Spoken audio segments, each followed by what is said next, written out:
Hi everyone, so I wanted to follow up on the frequency of videos I can make here by going month by month on the games I've played throughout the year. These videos are going to be a bit more low-key than usual.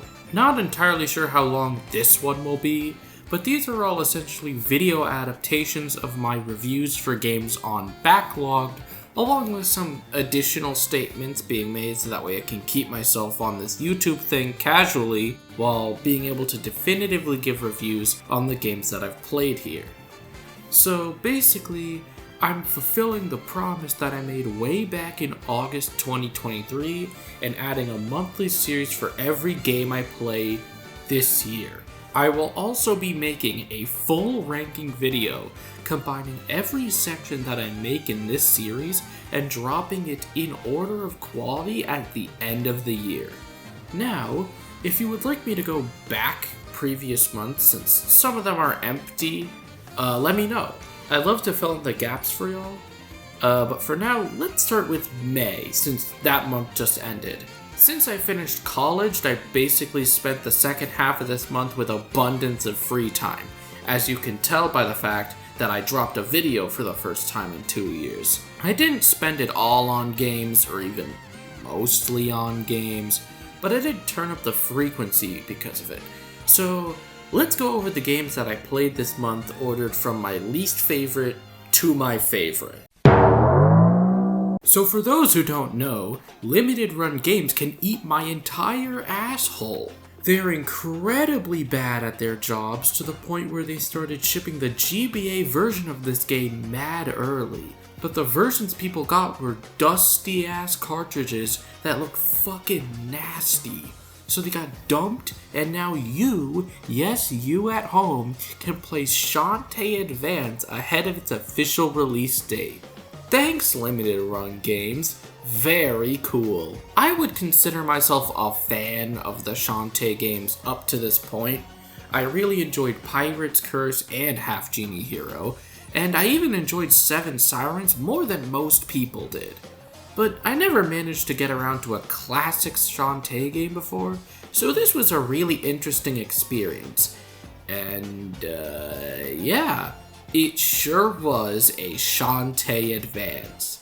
I'm incredibly happy that this game even exists at all, even if the game is just kinda fine.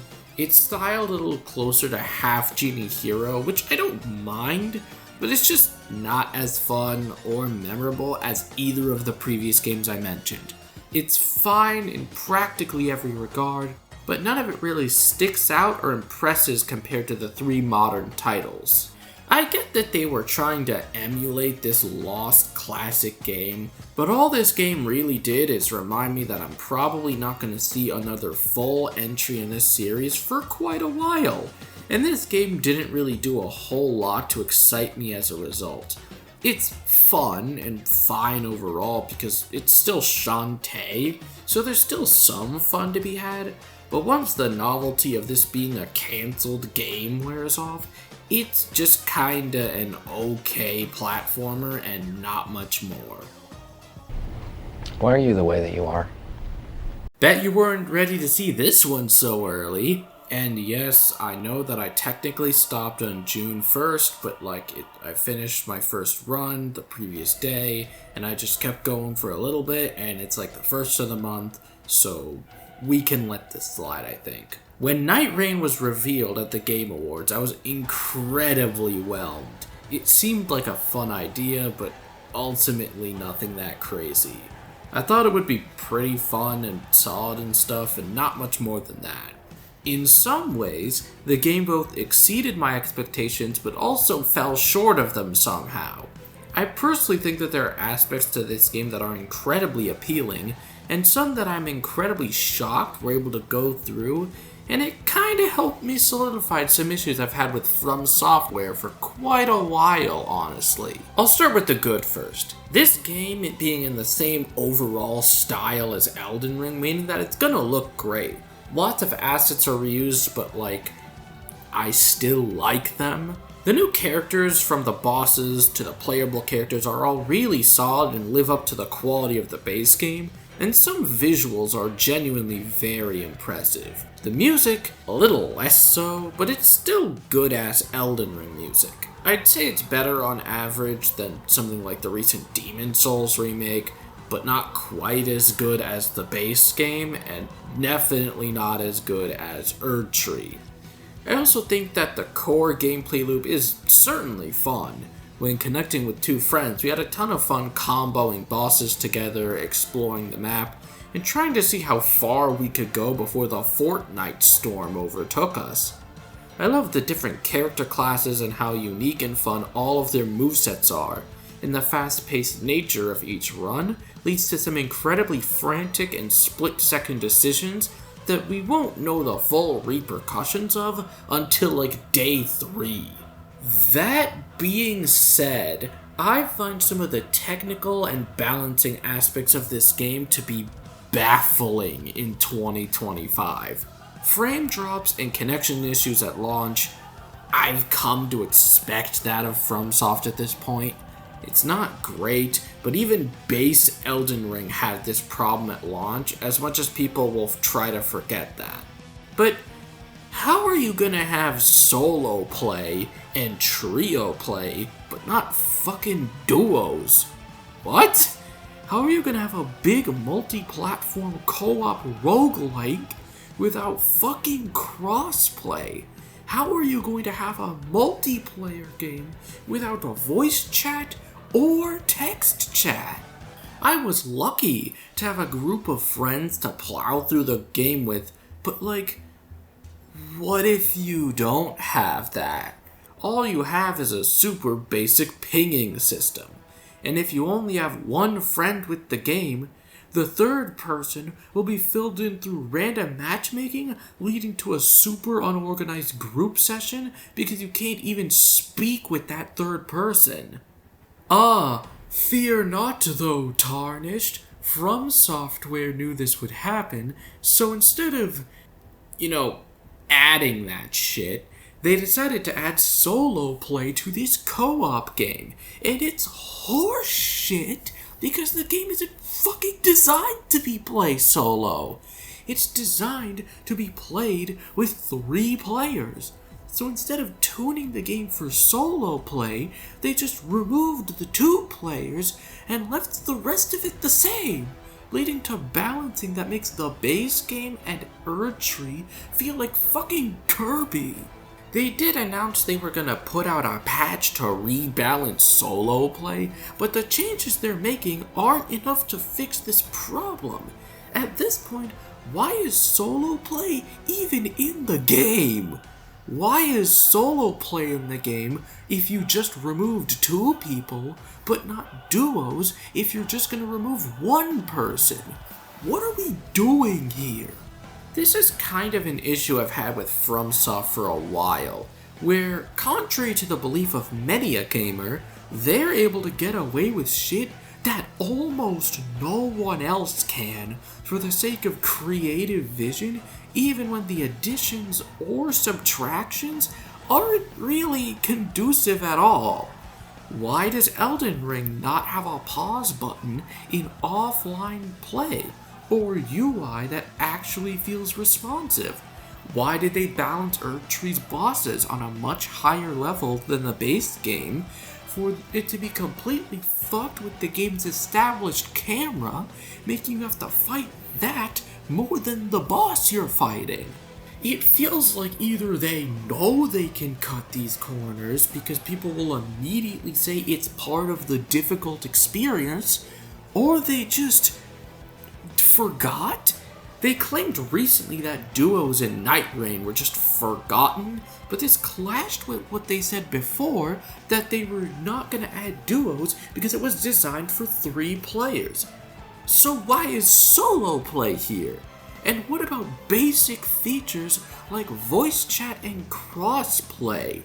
Elden Ring sold 30 million copies, and Erdtree nearly outsold Demon Souls in 3 days. What are we doing here? And to be clear, I'm not one of the many people who are mad because they inherently don't like the idea of a multiplayer FromSoft game. It's a multiplayer-focused game in a franchise that is well known for curated single-player experiences, but it could have been good. Nightreign could have been a really good time if it felt like it wasn't kicked out of the door half-baked. I would ordinarily be fine with the reused assets and incredibly short roguelike Fortnite storm structure if the rest of the game didn't feel like chunks of it were missing. There is a solid amount of replayability with the different characters you can play, but there's overall not that much in this game. I completed a run or two with friends, and I feel like I'm just kinda done. I feel like a lot of these communications issues can just be patched in later, but it's pretty hard for me to argue that this launch wasn't a pretty massive disappointment. You will give me an egg! I played the first Duck Detective game the previous year and thought it was cute and fun, but overall kinda short and simple for my liking, even if I did enjoy it. This new one kinda remedies the main issue that I had with the first game by just existing. It's definitely more interesting narratively, even if not by that much, and the overall conclusion actually kinda caught me off guard. I love the way that it builds up on both Duck Detective and Freddy Fredison from the first game, and the game's new cast was more interesting than the last one, especially Katya. The gameplay is practically identical from the first game, ultimately making this feel more like Duck Detective Chapter 2 than a fully fledged sequel, but if we keep getting these short, fun Duck Detective games this quickly, then I'm honestly pretty cool with that. I'm still enjoying these games, and the games seem to be getting better over time, so overall I'm willing to stick for whatever this duck does next year. Boo! It's a job application. I absolutely loved the vibe of the Midnight Walk, from the excellent stop-motion animation to the excellent music and sound design. It gives off a very strong atmosphere, not unlike a Henry Selick movie, and for that, I give this game full marks. The rest of the game is good, but not great. Gameplay is fairly minimal, but not necessarily boring. The stealth can be a bit wonky, and the puzzles aren't anything too interesting. They're good enough to not be brainless, but not intriguing enough to be noteworthy. Though maybe that's just because I followed blueprints with this game, but we'll talk about that later. The story has some strong themes, but it's also nothing too crazy. I love the charm of the characters and the way the storytelling is so abstract and its themes are slowly rolled out through the game is very inspired and interesting. However, I feel like the moment-to-moment story beats don't exactly hit as hard as the game might have hoped it did, even though it does get better throughout.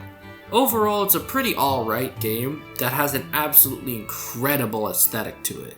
I can definitely tell this was made for VR, though I heard that that version has its own set of problems, and considering how short the game is, I'm not sure if I would pay $40 for it, but I still think it's a pleasant time all around. Definitely check this one out. On sale. I'm getting sick of you little shits. Let's go, Luigi. So this is a Pokemon ROM hack released on April Fool's Day by hit YouTuber and don't watch their old Sun and Moon Let's Play guy, Alpharad, where they essentially make an entire fan game within Pokemon Emerald that takes place in the Mushroom Kingdom, with Mario enemies as Pokemon and major characters as trainers. And honestly, props to him and his whole team for even making this project work as well as it did in the first place. I think the ambition with this game matches and even exceeds several actual Pokemon fan games, and I think the way it's executed here is actually incredibly interesting.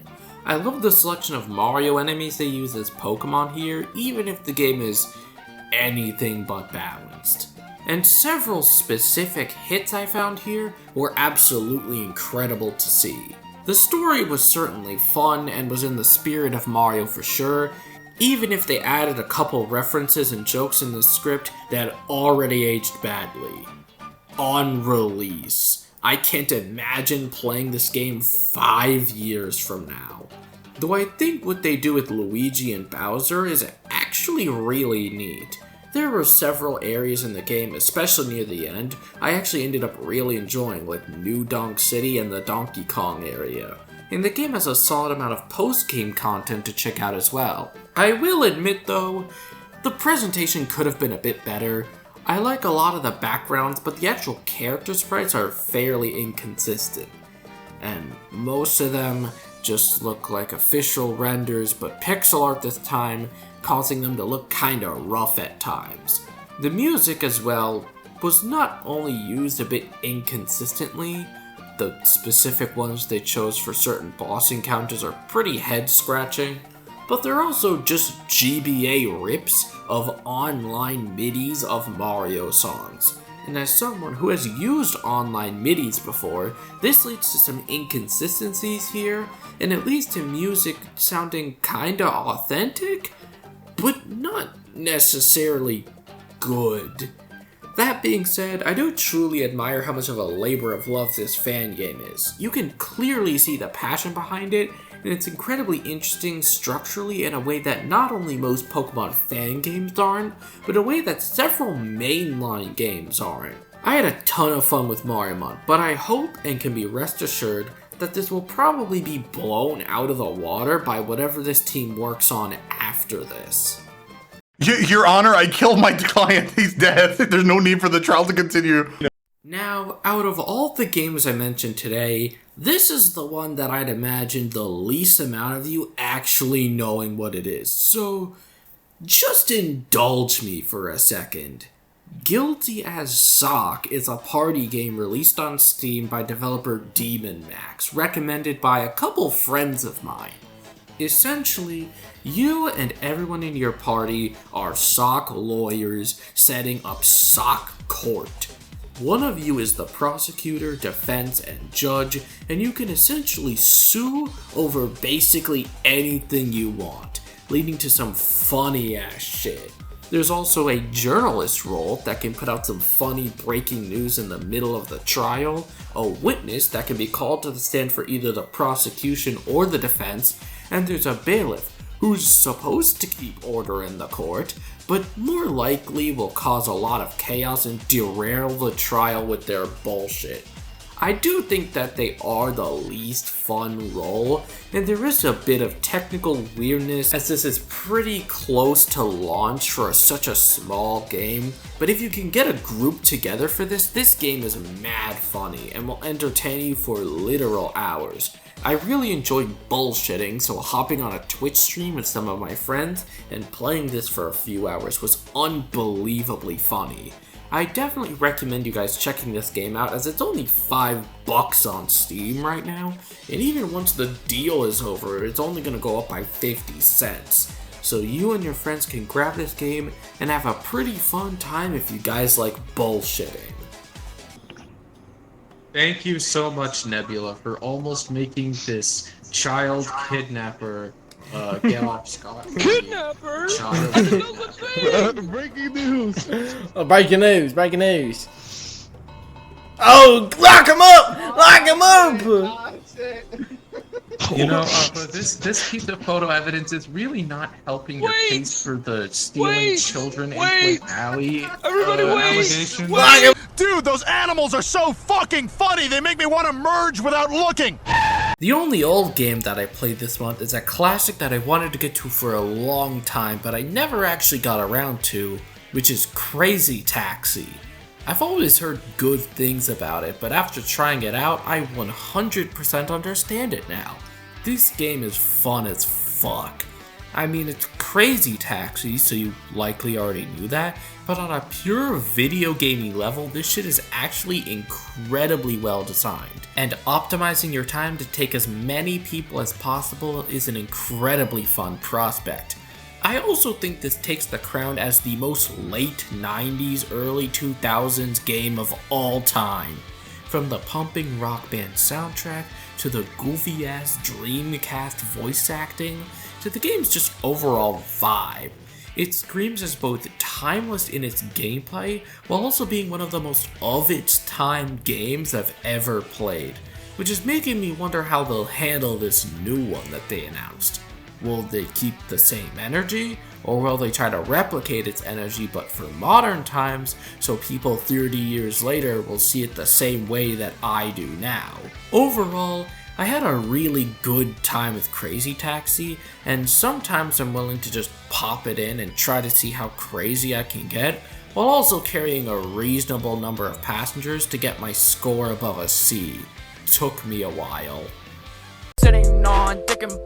Another game that came as a heavy recommendation by some friends alongside the sock game was Nubby's Number Factory. I will admit, I was a little put off by this game when I first saw it, so I didn't end up checking it out until everyone else in my friend group did.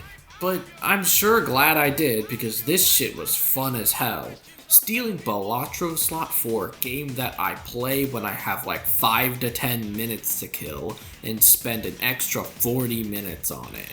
So, what exactly are you looking at here? Well, remember those old Plinko machines where you put in a ball or chip and watch as it bounces around the pegs until it falls to the bottom? Well, it's like that, but it's a roguelike. You have to pop the pegs enough to gain points to hit the point counter, and you can buy items and special buffs to help you reach the end. To be clear, I am fully aware that this game is the most brainless, number go up, baby sensory video ass game that I could be rating this high. But it's a really satisfying baby sensory video. When you understand the mechanics enough to set up an item run that causes 80 different particle effects to happen on screen at once and consistent board clearing, then it sinks its hooks into you. It's an incredibly satisfying progression of skill, even if it's just kinda picking a direction and watching as madness unfolds. I will admit that I only managed to complete a single Nubby's run, but I still come back to this one again and again because it's just super satisfying all the same to go through it. And the Windows 98 aesthetic only serves to keep this game even fresher in my mind, as it's such a unique aesthetic that works incredibly well for it. I really enjoy Nubby Number, and I probably won't get off this game for quite a while.